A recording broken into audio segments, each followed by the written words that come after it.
চলছে দেশ সংস্কারের কাজ। সে লক্ষ্যে সারা দেশে ভোক্তা অধিকারের সঙ্গে বাজার মনিটরিং করছেন শিক্ষার্থীরাও। ভাঙছে সিন্ডিকেট, কমছে নিত্যপণ্যের দাম। সোমবার দুপুরে বরিশাল শহরের পেঁয়াজপট্টি ও বাজার রোড এলাকায় শিক্ষার্থীদের সঙ্গে অভিযান চালায় ভোক্তা অধিকার সংরক্ষণ অধিদপ্তর। আলু ও পেঁয়াজ সহ নিত্য প্রয়োজনীয় পণ্যের দাম ঠিক আছে কিনা তা যাচাই করেন শিক্ষার্থীরা। অনিয়ম করলে কঠোর ব্যবস্থা নেওয়ার হুঁশিয়ারি দেন ভোক্তা অধিকার কর্মকর্তা। ক্রয় ভাউচারের সাথে বিক্রয় মূল্যের যে তালিকা, এটা আমরা খতিয়ে দেখছি।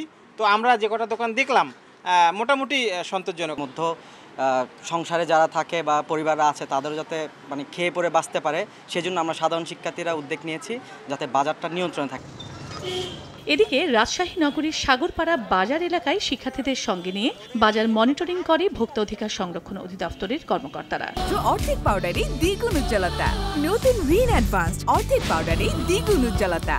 এ সময় মূল্য তালিকা অসঙ্গতি পেয়ে একটি ব্যবসায় প্রতিষ্ঠানকে ৫,০০০ টাকা জরিমানা করা হয়। এছাড়া বাজারের সকল ব্যবসায়ীদের সতর্ক করা হয়।